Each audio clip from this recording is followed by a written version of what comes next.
Welcome to Permission to Evolve. I'm your host, Brandon Thielk. I'm a performance and life coach. I'm joined by my co-host and producer, Holly Deschenes. So we're in person together for our 25th episode. So a big milestone here. Yeah. We're in Boulder, Colorado. So we're just shooting a lot of content here, trying to figure out how we can serve you better, answer your questions. And today's a special edition. We're going to do an Ask Me Anything. So we had people send in questions and we're going to be covering those. So hopefully you get some more insights into me and my philosophy and my coaching, and so I can better help you. And yeah, I guess we're just going to start rolling with it. Yeah. So I'm wearing a orange blazer today. So funny story, growing up, I was obsessed with the color orange when I was a little kid. And I think it was first or second grade, I ended up having to get tubes put in my ears. So I had a lot of ear infections, and they're just like, oh, this is going to solve it. Yeah. And so when I go into the operating room, they're like, well, you get to choose which flavor gas you want to put me out. And I was obsessed with orange, so I said orange. And it was disgusting, Yeah. from what I remember. And after that, I didn't like orange very much. So it's just a brief story on like kind of how trauma can change things for you. So after that point, I remember after the surgery, my ears got better, but I'd always have like stomach pains and I would feel sick all the time. And so then I switched my favorite color from orange to blue. And I went all in on blue from that point forward. So I'm repairing my relationship with orange. There you go. I love that. All right. So before we jump into everything that we're going to talk about and the questions, and we have a good set of questions. We might not get through all of them today, but before we dive into that, I do want to share, Brandon mentioned it in the kickoff, that we're working on some additional ideas and some things coming up. So if you're a podcast listener, this is a little bit of we're cooking up some ideas, some in-person group kind of community events coming up this fall. We feel like personal connections needed in many ways. I think the more we can get together in person, that can really facilitate a lot of powerful things. And yeah, just not feel so alone with things. We're just kind of always searching to find better ways to connect, and we're both huge believers in this work, and it's very transformational if you're willing to dig in. And so, sometimes it can be a little bit intimidating. And so if there's in-person things that we could do that help kind of soften that resistance, that's what we're looking to do here. So yeah, awesome. So are you ready? Yeah, you ready for all the questions? Let's dig in. Okay. All right. So how would you say your personal growth has evolved your mindset and approach to coaching clients over time? I think early on I was very kind of structured. I would prepare a lot and just trying to be systemized with people, but that always felt like it had its limitations, where you're not fully present with the person if you've kind of already scripted what you're trying to say with them. That's a big effort of mine, is to be very spontaneous, to be in the moment. I've really worked hard to integrate a lot of these ideas and concepts where it's very second nature to me. And so the further along I've gotten, it is just more about, I think there's tremendous power in just sitting there and being with somebody and witnessing what they're going through, and so they don't feel alone, and so they feel understood and not judged either, right? So it's like creating this space where people can come to me with anything, and I'm in the space to help them through it. So that's a very much, you can't plan for that stuff. You have to just sit in the discomfort with somebody and see what flows from it. And so I think I'm getting better and better at that, where it's just I don't even think about it anymore. So early on, it was just very much, oh, this is what I'm trying to accomplish with this person. Maybe a little bit more goal-oriented, but I like the internal work. I like that if we fix all those things or we line those pieces, that it really, all the good stuff starts to flow naturally from that place. We're not trying to strategize anything. We're just trying to clear out the resistance and the limitations that we've accrued over our lifetime. I guess the process has kind of evolved quite a bit, where I've had many teachers, mentors, things like that, and I just really pulled the best practices from my training and I distilled it down into universal concepts that can really apply to anything. So It's just been it's a very open-ended process rather than running people through a system or a structure. Yeah. Yeah, that the not being a system or a structure is one of the things I appreciate about the work that you do. So next question, how did you end up in Nashville? So it was during COVID, it was 2020. My lease was ending in Chicago pretty much right when they're doing lockdowns for COVID. I grew up outside of Chicago and, I lived downtown for about 4 years.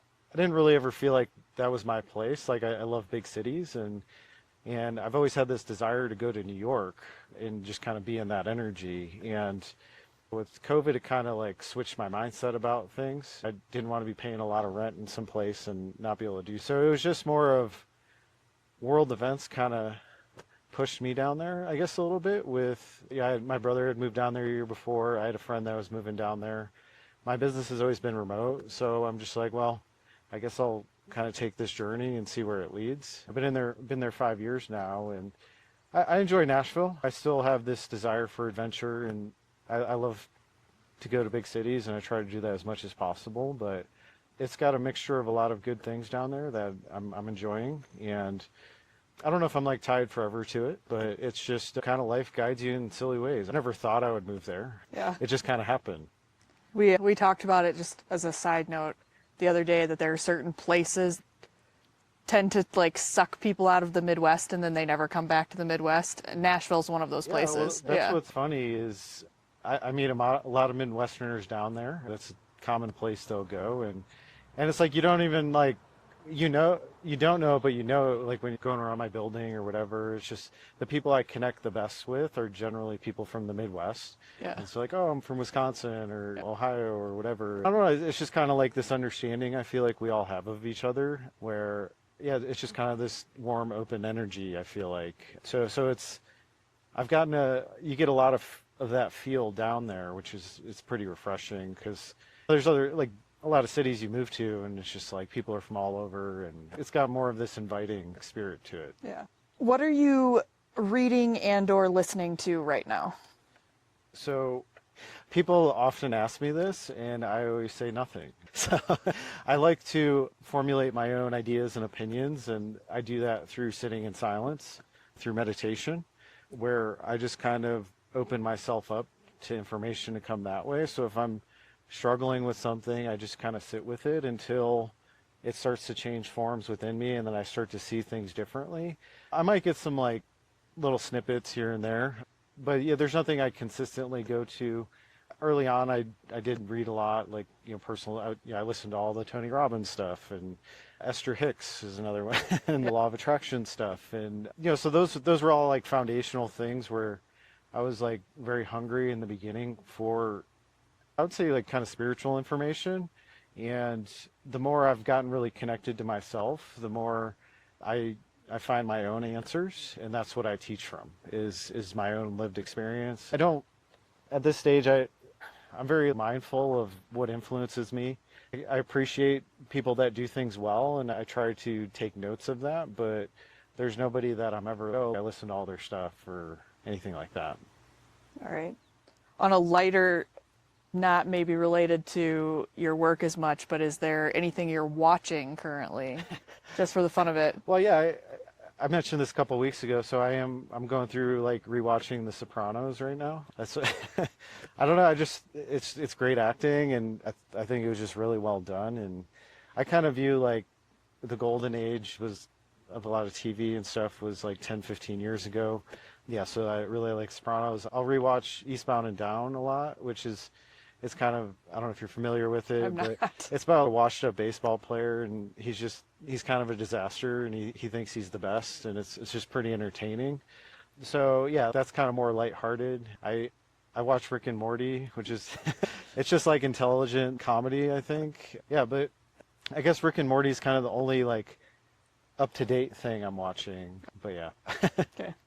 Do you have advice or tips for how to say no to others without the fear of letting them down? This is like, when you don't say no, you're letting yourself down, which is the most important thing to underline there is if you want to get somewhere in your life, if you want to live a life by your own design that does require you to say no to other people. I'm not just wall yourself off and say no to everybody and my stuff is the only thing that matters, but it's just ultimately like you do have to come first in order to be helpful to other people first. If you're depleted and stressed out and you're saying yes to things and you don't want to, ultimately that leads to a lot of resentment towards the other person, because you know you feel like you're giving too much and maybe not getting things in return, and it really comes back to this balance of giving and receiving. Our best relationships are going to be more of an equal thing. And so when we say no to people, it's kind of this trade-off of, well, a lot of times if I feel guilty for saying no, that means I've kind of trained myself to say yes to a lot of things, and we call that people pleasing.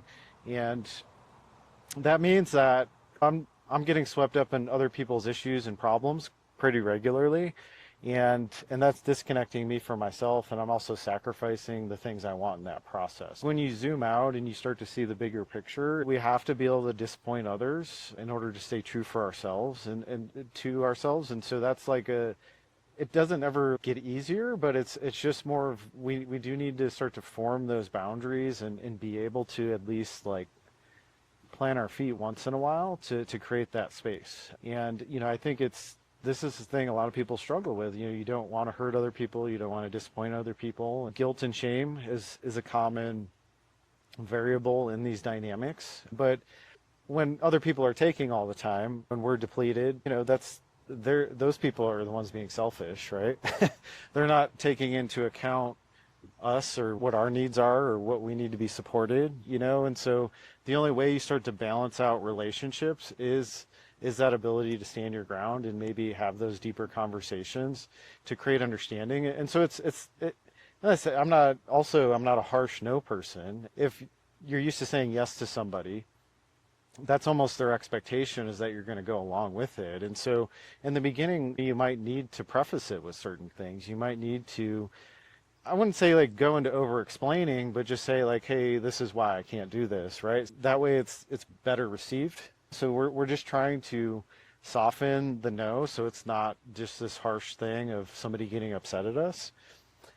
But also sometimes that is necessary. It's just kind of, we have to weigh the options. We have to weigh the context of the situation is important, where some things you maybe just go along with them and do them.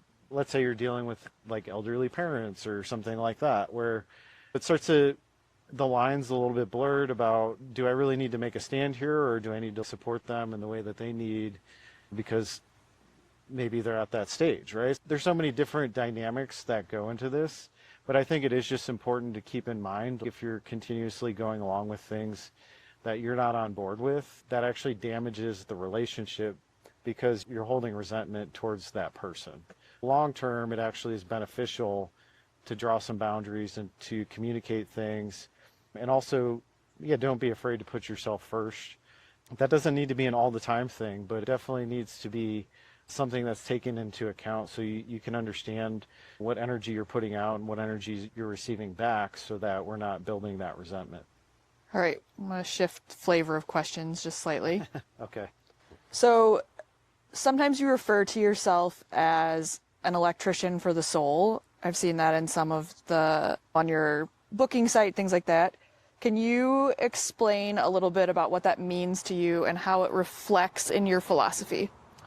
Yeah, so I'm a bit in this process of like trying things out. I'm not a big branding person. I don't like labels very much, but I guess if I'm to put these things in a nutshell, like I help people rewire their system, right? I help them outgrow their limitations, and I also get them connected back to who they really are. So that means like your true essence before life's happened and you've accumulated all these things where you feel disconnected from yourself. So basically, we're trying to get to the soul level here. We're trying to get back to the basics of, you were put on this planet for a very important reason. We all have a reason. And if we've lost sight of that, we've probably gotten caught up in societal norms or expectations, things that have been placed on us that aren't fully authentic to us. And I'm not saying like society's all a bad thing. It has to function. It's just being more conscious. It's being more intentional about your place in the world and how you're showing up. So a long time ago, I had this dream of that we're basically made to become superconductors. And so this like idea is, so the nervous system's electrical in nature. And when we talk about an energy block, or basically the signal's getting jammed up. So we're running the electricity in our body through filters, okay?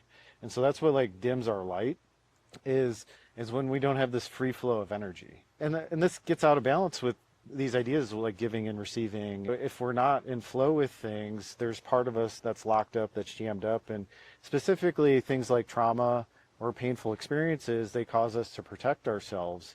And so we basically start to build these walls up in our nervous system where energy can't flow through, okay?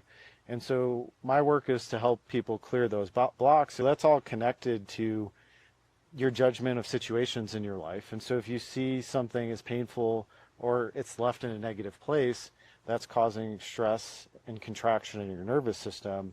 And so that's blocking that energy flow. And so all we're trying to do is make adjustments to that, your energy system, so that things align better and they can flow better. Because that's when performance increases, that's when we're like able to embody our true nature and show up in the world the way that we want to.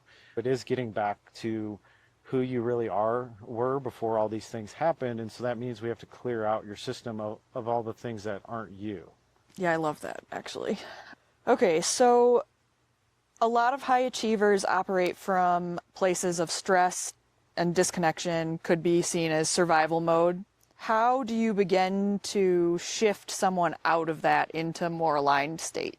I think we're kind of taught to be very action oriented, and that is important. We do need to be able to act, but it's generally like ambitious, driven people. That's usually coming from a wound, not feeling good enough, needing to prove yourself, not feeling worthy, anger, resentment, things like that. And that's a powerful driver. I've mentioned this numerous times over the span of this podcast, where it's like if you're in your 20s, I'd say that's pretty healthy motivation, actually, because it is powerful. It gives you this drive to really dig in and work really hard at things. But the problem with it is it's not very efficient. So it's coming from this place of lack. And the problem is the longer we operate from that way, that is where nothing becomes good enough, right? So I could be achieving all the things. I could have all the success and the big job and the house and the cars and all that stuff. And I still might feel empty inside as a result, right? That's because my drives are coming from that place of not feeling good enough. So every goal I achieve, I have to set a new one that's even bigger to reach for. And because I felt empty after achieving the goal. So it's kind of like you're always caught chasing your tail, and you're just like, oh, if I do this bigger thing, that it's going to fix all that. This is internal work, and there's some deep wounds there that's based on you not feeling good enough. And if you don't address that, doesn't just go away with you creating all these big things. It's still there, right? And so that's why we got to dig into that, because it affects your relationships and how you treat people. You know, yeah, there just can become like, yeah, kind of this power hunger that comes from that place of needing to dominate or to rule or any of those things. And so anybody that's healed, you're not playing those games. Like you generally want good things for other people. At this stage, I really don't see people as like competition. It's kind of just, oh, let's collaborate if there's alignments. If not, that's fine too. But you get out of the games of I need to conquer something or I need this big thing to prove my worth. You just see it in so many ways. And ultra successful people that are still functioning from the wound, they are generally pretty empty inside. Generally like workaholics, like all that matters is their work. So that they could have a family at home, but they never see them. They miss their kids growing up, like all these, because like work starts to take precedent over everything. It just causes these imbalances. And so we're just I'm not trying to sacrifice performance in this, right? So that's accounted for in this work, is like the more in tune you are with yourself, the better you naturally just perform.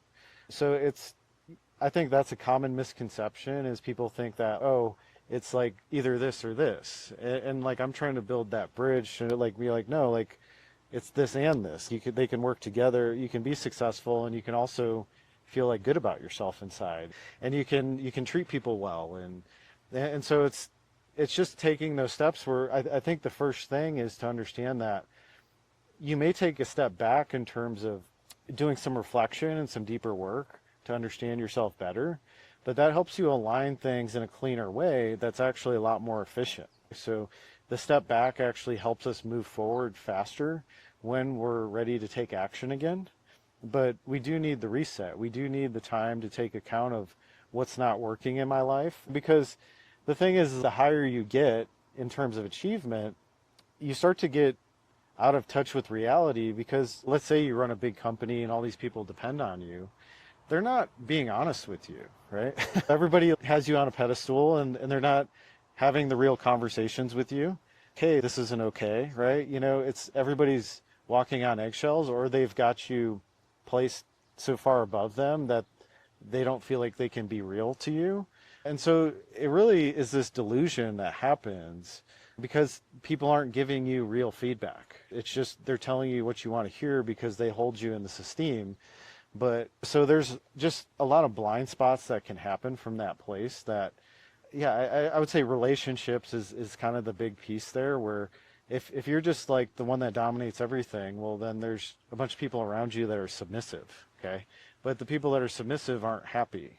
They actually resent you, and they're just going along with things because of fear, generally. So you're not getting the real feedback at that level. And so it's to see that when we slow down, when we like broaden our vision to be actually more inclusive of other people, not just like I need to be at the top. Now we start to open things up where everybody's like much more willing to work with us in a healthy way that actually benefits us in the long run too, right? So it's like performance wise, you're aligning the pieces so everything works together rather than operating out of control, which once again is based on that feeling not good enough, the anger, avoidance of pain, those things that are usually stuff deep down that are like kind of driving all your actions. And so I always think it's kind of weird when I see people in their 40s and 50s that are still like really into the hustle culture and really like about I need to achieve all these things at all costs, where they like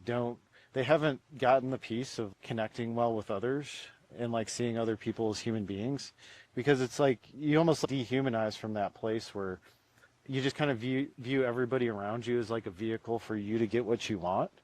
And that creates all these unhealthy dynamics. Okay. So if we were talking about creating something from alignment and not anxiety, what's a practical example of how someone can shift from an anxiety-driven approach to a more aligned, easeful way of creating or achieving? Well, I think the number one thing I see here is people that are struggling with romantic relationships. There tends to be a lot of this anxiety in the process where they're trying to force actions from the other person rather than align with the other person. And so that means, yeah, keeping tabs on them all the time, or over communicating, or if they don't text you back immediately, you like dip into anxiety and your mind's imagining all these worst case scenarios. And all that stuff, the anxiety is going to be fears, and those are going to be based on past experiences.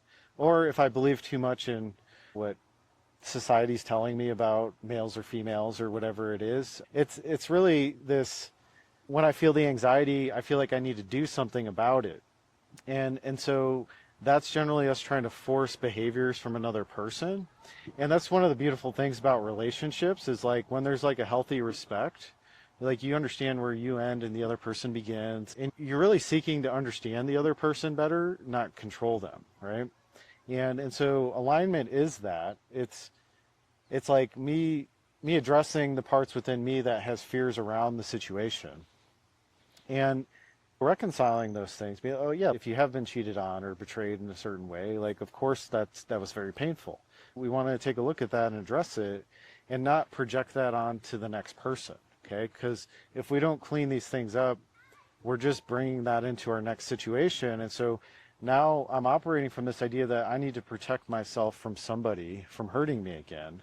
I might numb out, I might emotionally detach, I might pretend that I'm somebody I'm not. You see all these things where I don't feel good enough once again. So I'm trying to put this image out there so this person accepts me, but then I'm also trying to manipulate them to get what I want. And so it creates that's what anxiety is going to do, is we're going to start trying to pull strings to really, and it's out of this effort of, oh, if this happens, then I'll just be okay. The anxiety will be healed. That's the cart before the horse, where we just go into the anxiety and we learn about it. And then we just align with, yeah, maybe that person I dated before wasn't a good fit for me. Maybe they didn't even really like me that much. And maybe I projected my hopes and dreams on them. And so I had way too high expectations of that person. And so I overlooked all the red flags. I overlooked all those things. And they just did what they were telling you they were going to do. That's all they did. But you weren't willing to see it. That's probably the most common area that we see, that anxiety is the driver. And that's what sabotages the relationship time and time again, because people are trying to control things to prevent the pain from happening again, but they're just recreating it on a deeper level, which is going to further validate what they already believe, which is going to make it harder for them to form relationships in the future, because the negative experiences just keep stacking up. And now it's just, yeah, I'm all tied in knots and I don't feel like I can do anything. And so now I'm just going to stop trying. For high performers, so earlier when we talked a little bit about patterns or whatever when we first started the podcast today. For high performers, those patterns that they have often manifest as burnout despite external success. And I know you touched on this a little bit before, but how do you help clients identify and truly heal those deep-seated programs, even like the one that you just talked about a second ago, rather than just managing the symptoms? I think we all want quick fixes. That's strategies, right? That's like, how do I manipulate things so that this isn't a problem anymore? And so that's all like me going externally to try and solve internal problems. No matter what we do out here, if we're empty inside, that's still there, okay? And so it's always going back to that piece. But the burnout happens because your motivations are built on not being good enough, because it's coming from a place of pain. That's not like a clean drive. It's not sustainable for a long stretch of time. If you just think about it, if you just get angry or maybe even dip into rage or something like that, right? Like it's like an intense, like full body experience, right? And so subtly in the background, like that's what you're operating from, okay? It's very costly from an energy perspective. Rather than me just being relaxed and at peace, how do I control things? How do I manipulate things? A lot of people, you can get crazy capacity from that. You can drive yourself to do some pretty incredible things, but at the bottom of it, what's the point if it's not making you happy, if it's only making you more miserable? So I think the burnout is like the hitting the wall, being like, okay, maybe there's a healthier version I can shift to. And that's really where we try to shift it to some sort of purpose, like some bigger picture thing that's like not about you, because that's always going to be cleaner. So when my vision includes a lot of people, okay, I'm asking like, how can I be of service to the greatest number of people? Who do I need to become to execute that? Is much different than I just need to achieve this goal at all costs and I need to push whatever buttons I can to get there. And that means that I might walk all over people. I might screw people over. I might use all these strings to pull along, and all that stuff comes at a cost. So it's not only that you're driven by pain, it's also the things that you've done to other people along the way that have stacked up, because every time we do something to hurt another person, our mind can justify it. It can tell us this hero story about ourselves. And so we can justify away just about anything, but there's a part of you that really knows the truth. There's a part of you that really knows, like, when you operated out of foul play, when you did something out of integrity, and all that. That's the stuff that really burns you out. Is what got you there is maybe stuff you're not fully proud of. You may have justified it away and it's still kind of there, but you're not willing to look at it. And that's where we start to have people get very defensive and reactive, when you start to push those buttons, because the ego likes to paint this picture in our mind that we're perfect and everything we do is perfect and justified. That's kind of the competition mindset, is just, as long as I win, like, I'm good. But all those things come at a cost. And so I would say the exhaustion and the burnout is really the accumulation of all the things that you went against yourself on that you knew were wrong, but you did them anyway because it was to achieve the goal. When those things start to stack up on you, that can really, you don't see this with a lot of people until they, honestly, till they have a health scare where they're like put out of commission and they really have to sit with themselves. That's when you start to see reflection start to happen. But it's really, when you're put out of commission, you're kind of forced to look at things, unless you're like drugged out or whatever. There's exceptions that, which is, once again, that's by design too. Yeah. We numb out with these substances so that we don't have to feel these things. I would say there are points in your life where most people are definitely going to have some time with themselves where they're going to have to look at it. And whether that's sooner or later, I mean, that's kind of a little bit on fate. But I encourage people to, you're just operating the best you know how every step of the way. And if you're in pain, that you're operating from that place. Those aren't going to be the best actions. That's going to be very self-preservation thinking. In that place, like I might be causing a lot of problems around me, but as long as I'm the dominant one, it doesn't really matter. When people start to lose their strength, that's when they start to see, oh yeah, I actually did all these things. That doesn't feel very good inside. But you're conscious of it every step of the way in the background. Like these are unconscious things, but you've just learned to compartmentalize, stuff them down, suppress them, and stuff them away so that you're not conscious of them, but they're eating away your energy every day because what's really there, it's just you're afraid of it. And so eventually you got to face that stuff. Yeah. Okay. So similar, but a little different. For someone who's used to pushing through everything, what's the first step in building a new relationship with pressure rather than reacting to it? Yeah, I mean, it goes back to that action orientation of the only way to get things done is to continuously act over and over again. That's the message of hustle culture. With this perspective, we want the ability to act, but then we also want to be conscious in our process where we're taking a step back and learning from every experience. Pressure is really, when we're put in these situations, our true colors shine. So when I'm put under pressure, if I have these aspects of me that are unresolved and are functioning from pain, like that is where I get defensive, that's where I get reactive, because you can't hide from that stuff's there. And so when we put pressure on somebody and those things start to spill out, those are all like clues to what they're holding inside, which is generally stems back to childhood. Of these are coping mechanisms that they've adopted. And when you press on those pains, they've formed a certain pattern to start to try and resolve that situation. And these are, once again, they're suboptimal. They're not the greatest strategies. They could be built on self-preservation, which is going to be at the cost of people around me. So we're talking about, I want aligned action. I'm not going to act until I'm at peace with the action. That means, this is where I practice what I preach, like all this stuff. It's really about sitting in the discomfort, and my mind's going to be generating actions of, oh, you should do this, you should do this. I go through this with sales calls and things like that, where if I press this button, I can get this person to act. It's very difficult, especially if you're in a high pressure environment. Yeah, let's say running a sales team and you're trying to hit numbers and all that stuff. And that's a part of that process where, you know, a lot of sales trainings, they're kind of the glorification of, oh, well, yeah, just like connect to the person and pretend you care and then sell them something. And it usually, either way, it feels kind of sticky, like when you're just like, well, yeah, okay, I hit the goal or I got the sale, but this person's probably doesn't feel very good about it on the other end. When we're in those environments, it's this ability to, I need to be able to face my own demons. I need to be able to sit with my own discomforts where I'm not trying to manipulate other people around me to get what I want. I want them to collaborate with me and to build something together. But it's that shift of it being kind of a more expanded vision rather than it's all about me. That's the thing, is we have to switch from understanding. Many people lack emotional intelligence, and that's really this idea that I understand when I do things how it affects another person. There's books about it, and you just reading a book about it really isn't going to help because you can still strategize from that place. You're just intellectualizing information. But we want to be able to connect with people.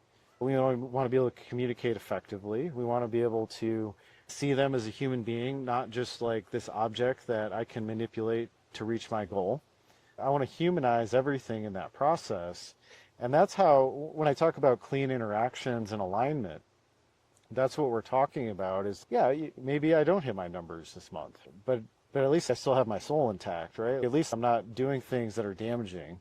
It's coming from that place of, I have to live with myself and I want to sleep well at night. So it's just like, how do I act in accordance with that? And that means, once again, if I'm feeling the anxieties or the pressures, I'm able to kind of absorb that information and work through it in a way that creates a clean solution, not this reaction where, okay, I'm going to go pull these levers and then I'm going to try and make this happen. And it doesn't really matter what the damage is as a result. One of the things you just said, this is not in our list of questions, but you made me think of it when you were talking about the idea of emotional intelligence and reading a book. In the work I do outside of this podcast and everything else, we talk a lot about emotional intelligence, and the answer always in that place is a book, right? That's the first thing. But I'm just curious, when we're jumping from, what I want you to talk about is how this stuff actually gets embodied. And I understand this is very difficult to describe because I know what it feels like, but I wouldn't know how to tell someone. So books are great at opening up your mind to ideas. And yeah, there's generally some like system in place of, oh, you do these things, strategies, whatever it is. And we're staying at the level of mind there, which just means that I'm intellectualizing information. I'm like consciously reading about something. And my mind is really, my conscious mind, it's about 5 to 10% of my total output on things. The application piece is integrating it into the entirety of me, which is the subconscious and unconscious, okay?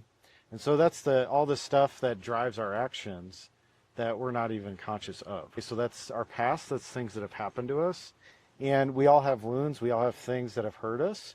And when we're operating from ego and self-preservation, like that's the stuff that wins out. And so when we feel uncomfortable, that means a wound just got activated and I want to react to it in a certain way. That's out of self-preservation. So I'm the only one that matters in that equation. And so a lot of people, they learn the strategies, okay? But then when it comes into embodying it or application, as soon as you put it under stress, they don't, like, those things get activated and that's what they act from. It's an incomplete learning. A complete learning is, okay, I learned this new information. I sit with it. I start to measure it against my own personal experience. I'm trying to learn how to integrate it. It's not quite there. And so I have to go try and live it out in some way. So that's what we call like risks or putting myself out there, is I have these ideas I'm trying to work out, and the only way that I learn them is through experience. That means I'm going to fail over and over again, but each time I fail, I take pieces away from that I can learn from, where that can help me start to embody it more and more. That's why we reflect and we ask the deeper questions of, why did I react this way in this situation? Okay, why was I jealous of this person? Why did I feel like I needed to control this person? And so those are our drivers that are like underneath the surface. You can read any book, but that's the stuff that wins out if you're not addressing it, because it's very practiced and it's trying to preserve you and keep you safe at all times. And so this is the ability to admit that you're wrong, that you made mistakes, that maybe you've hurt another person and you weren't conscious of it at that time, and that ability to apologize. And those are signs that you're doing the work. Is, hey, like, I know, like, I'm not perfect. I know I messed up here. What can I do to make it right?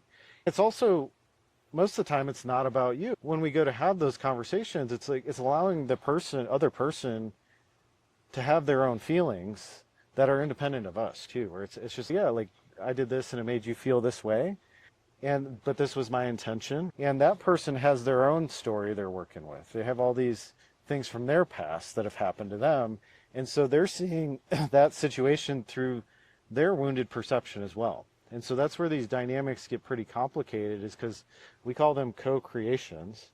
I have a part in this, you have a part in this. I brought this out of you, you brought this out of me, and we both have something to learn. That's how we really get into application and embodiment, is really wrestling with things, struggling through them, admitting faults, trying to surrender deeper into the anxieties and fears that are beneath the surface that are causing us to lash out or react in certain ways.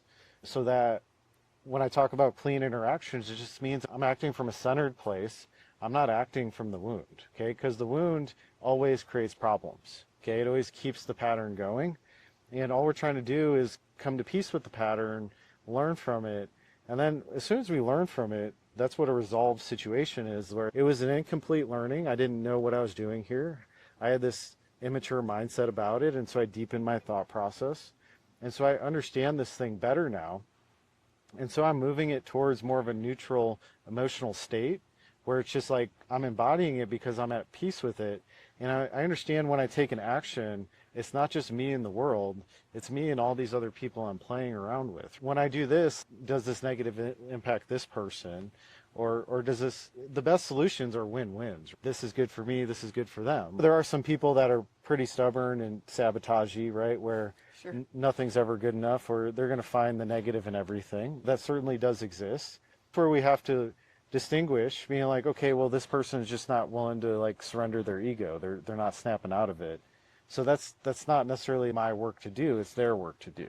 It's really about owning your parts and learning by doing, and that means trying different things. And ultimately, we're trying to, because of the ego is this self-preservation thing, I do start to see people around me as like objects rather than as people, right? And so I can just label them, I can make judgments, and I can act from that place, and I can disconnect from my part in that.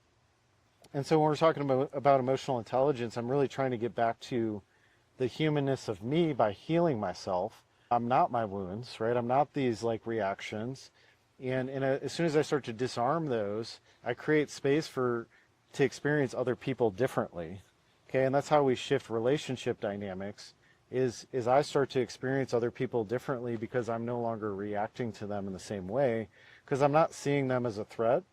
I'm seeing us as like two separate people, and if we're going to work together, we have to come to certain alignments. But if it's not there, it's just ultimately we want to find peace with whatever is going on inside, and through that process, we naturally develop emotional intelligence. We naturally develop it's character development, it's leadership skills, it's communication, it's high performance. Like everything naturally stems from doing that work, where you don't have to like try or strategize about it. You can just act from a clean place. Awesome. So how can someone determine if they're truly ready to stop pushing through and start resonating and ready to engage with this kind of deeper work with a coach like you?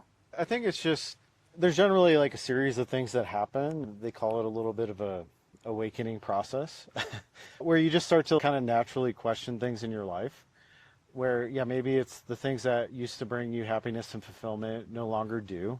Maybe you're feeling disconnected from the people around you. Maybe you're feeling not quite satisfied with your work or your relationships. And it's just this, it is kind of this call that there's got to be something more. I think that's kind of the first step is just really, it's just questioning like, why do I keep having the same struggles over and over again? Why can't I create different results? And that comes from, we're always trying to do things externally to try and create a result. I'm a big embody things person. I'm a go inside, work through these things, heal them. And a lot of the things we want like naturally flow from it. And what's interesting is a lot of our ego desires, the things we think we want, generally come from that wounded version of ourselves, where it's a lot of the stuff we want, it's not even like true and authentic for ourselves, if we're to really connect in deep about it. And so I think it's, if you've hidden the goals and the achievements and that's still empty to you, I think that's probably a good sign that you need some deeper work. I think if you're just, your mood is such a good gauge here, where if you're happy, if you feel like, yeah, if you're unhappy, if you're not if you feel like you're pushing through all the time, if you feel like nothing you really do matters, these are all good clues that you're being called to something deeper. That means to understand yourself at a deeper level, okay? And so that's going to be just simply like, we just want to take a look at what's happened to you. We've all had stuff, and yeah, where did things go off track? Like, where did you lose your excitement for life? There's usually jumping off points where we can kind of think back to be like, oh, that's where things really shifted for me. This is when I stopped dreaming. This is when I just kind of settled and surrendered to the normal stuff. That awakening process is being, well, okay, this isn't working, and I'm curious about what else is out there. Generally, you see people, they dive into spiritual work, right? Or start reading a bunch of personal development or whatever it is. But it's like your actions are coming from this place of the wound, and that's all designed to protect you, where you just keep doing the same things over and over again. So what we do here is we just really try to shine a light on that stuff, where it's the acceptance and non-judgment of we're living in this human experience, and we all have things that we're not happy with. We all have things we're working on. And it's really releasing the shame associated with that so that we can open it up and be a little bit vulnerable and start to surrender all the armor that we've built up. I've mentioned it in the last couple of podcasts, this idea of the mask. It's the version we show people to basically pretend like we have everything figured out and we're put together. And that's to be honest with you, the longer you do, that's a pretty like miserable existence. You have a lot of people that kind of live double lives and stuff. And so if you're tired of all that stuff, that's where we just get real about it and be like, well, that's never going to make you happy. Okay, they're all just workarounds. They're all just trying to find temporary relief, but it's at the expense of your long-term happiness. Okay, and so it is. Yeah, if you're struggling with anxiety, you worry too much, have a lot of self-doubt, low confidence, you don't have the courage to take steps in your life that are new, that bring excitement into your life. Those are all like clues that there are things that are locked up within you. Your energy's not flowing, because when our energy is flowing, we act pretty naturally towards our heart's desires. It's got this beautiful flow to it, and we really just try to restore that. We try to clean out the letdowns, the disappointments, the painful experiences, the traumas. And these things kind of range on all layers and levels. It could just mean you had parents that didn't accept you unless you performed or achieved. You felt like that's how you're supposed to get love. But then that always leaves you feel empty inside and everybody's using you, right? So it's just kind of, there's so many different manifestations of this. And it all starts with just kind of getting real with yourself and taking inventory of what's not working or what could be better. I think we're really here to live, and we're here and that means actually living, not just going through the motions, doing the same things every day, right? Because that's a programmed life. I like to model what I teach, where it's just like, I'm very spontaneous in my life, right? Once you start to restore things back to kind of your default, like before all the damage happened, you can start to trust life more. You can start to be more open. You can start to be more vulnerable and connect better with the people around you. There's really no area that this work doesn't touch. And that's why I think it's so powerful, is it's just kind of, you don't really know about it until you experience it. It's really just, we're all used to these defaults of, oh, this is just what everybody does. And this is quite the opposite. You can live in society and function normally, but then you can also have this pretty like connected, awesome life too, where you can bring a different energy to everything you're doing, and that starts to create more around you, right? It's getting rid of a lot of the lower motivations and kind of, like I said, competition or needing to dominate or control things, and it is about surrender, and it's about restoring who you really are. And that takes rewiring, and that takes some deeper thought, but it's a pretty cool journey. Like, it's pretty cool to learn something new about yourself every day. I've been doing this work forever, and it's like every day I meditate, and every day there's new problems I'm faced with, but it takes me deeper into understanding myself, and from that place you can consciously and intentionally create the things you want in your life. It might take a little bit longer, but you get to like enjoy this journey, this unfolding of discovering who you are more and more every day. That's the journey of a lifetime. It's extremely rewarding. One of those things, like, once you get a taste of, you don't really want to stop, because there are no real limits. They're only the limits that you've placed on yourself. And a lot of us are really acting from that place, and we're not showing up the way we want to. We're not connecting with others the way we want to. And it's all because we don't feel safe to. So it's about removing the mask. It's about making peace with the past. And it's also about just really showing up as who you are and who you've meant to be, who you were meant to be. Yeah. Yeah. It's one of those things, to exactly your point, that once you start doing this, you don't want to stop. I think I'm representative of that. I've mentioned that before. And I often try to describe doing this work to people I'm close to. And until they start doing it, it's almost impossible to give a full accounting of how different your life can feel by doing this work. Well, it's like you're just more calm, relaxed, more at peace. All the things that you used to feel like you needed to control, like you're surrendering control. There's still work to do, right? Yeah, always. There's always still work to do. But that's all fear speaking. That's like, I need to do, like, I need this to feel safe. That's not who you really are. That's not who you came here to be. And yeah, it's this beautiful unfolding. And it's just been so cool to see so we're going on about 3 years now, right? Or is it 2? 3? 2 full years. 2 full years. Okay. 2 full years. So it's all the steps you've like taken in this process. And they're not like, they're very natural steps. They're not forced. They're not like, oh, I need this big plan and I need to execute this tomorrow. It's more of, oh, okay, I feel like I'm ready for this now. And then you just kind of like glide into it. Yeah. Yeah. That's what's cool about this work. It is about alignment. And it's really just about clearing out all the things that are blocking you, which is just stuff from your past, right? And there's no judgment on any of it because we all were dealt a certain hand.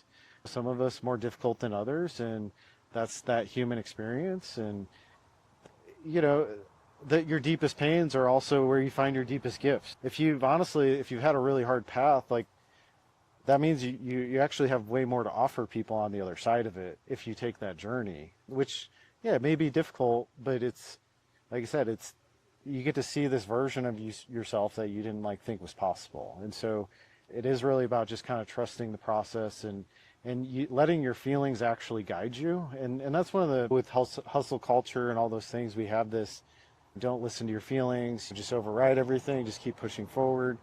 And those things, that's further perpetuating the wounds. That's further creating disconnection. You know, your feelings are your guide. They're telling you what's going on within you.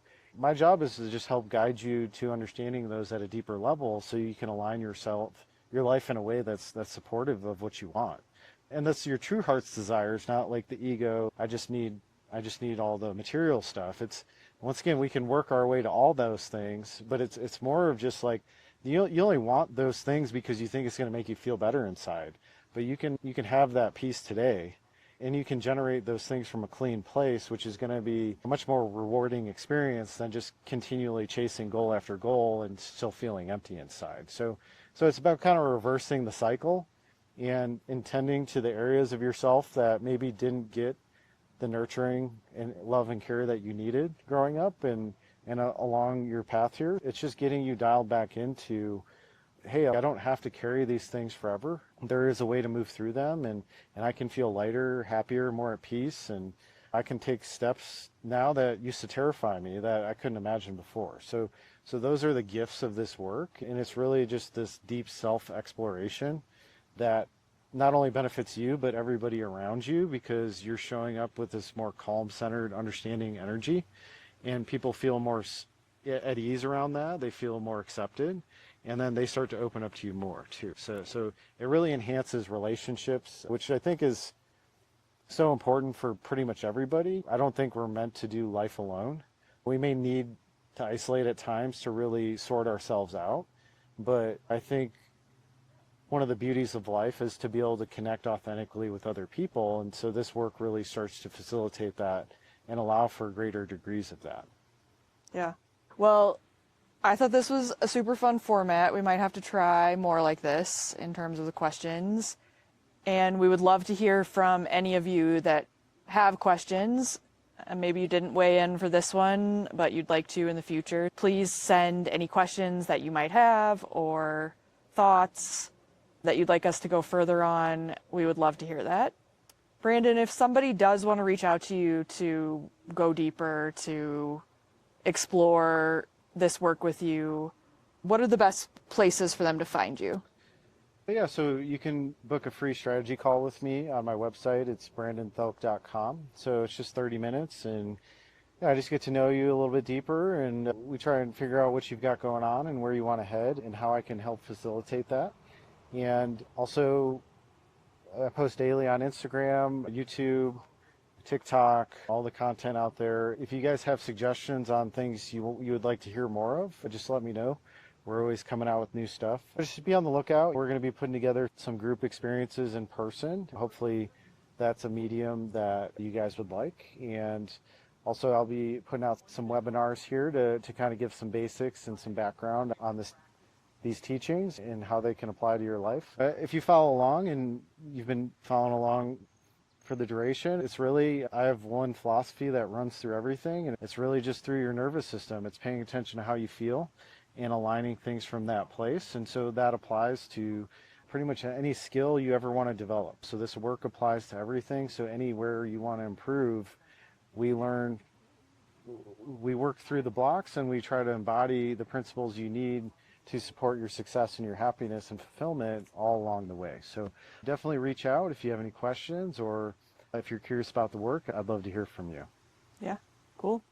All right, this is awesome. Yep. Maybe one more in person before we leave Colorado. Yep.